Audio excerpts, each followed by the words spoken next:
And now a major moment for comic book movie fans and diversity in Hollywood. The highly anticipated film Black Panther is opening to eager moviegoers all over the country this weekend. Yes, it is a mega blockbuster superhero flick, but as Jeffrey Brown explains, the interest around it goes well beyond that.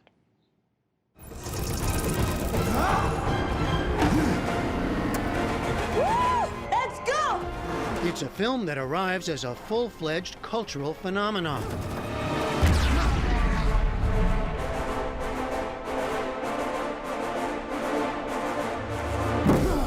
As with other movies in the Marvel Comics universe, the superhero here, a king named T'Challa and known as Black Panther, holds the fate of the world. Don't freeze. I never freeze. But unlike the others, this big-budget action movie has an African superhero, a majority black cast, and is helmed by an African-American director, 31-year-old Ryan Coogler. Cut. We got the fact that he's African. Like that's the thing that makes him unique. So when you start talking about performance and things that are important to him, the things that you want to highlight, the things that you want to make sure are coming across clear to the audience, that was kind of like our grounding things. Social media has exploded with anticipation, children are in costume, and fans are ready to go. Jesse Holland is author of Who is the Black Panther, released in conjunction with the film. He's a longtime comics junkie who writes about race and ethnicity for the AP. This movie puts people of color in the forefront. The main character is a person of color. The majority of the cast are people of color. So we're finally getting to see the diversity of America reflected back to us on screen.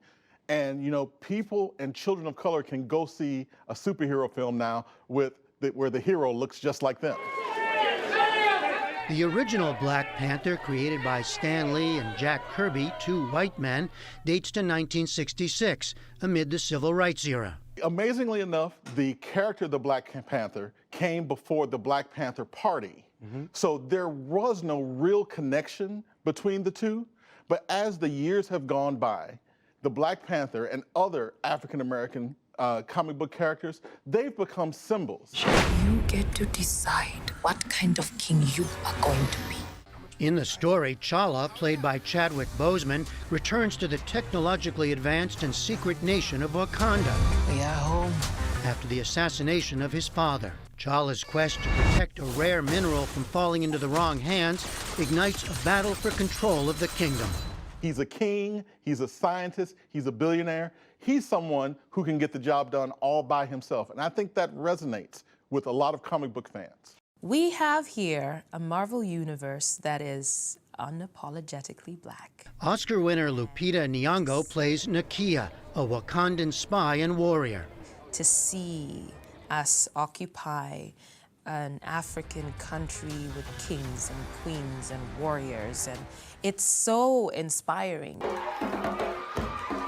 Numerous campaigns to allow students to see the film have popped up on fundraising sites, and church groups, girls and boys clubs, and many other organizations are renting out whole theaters.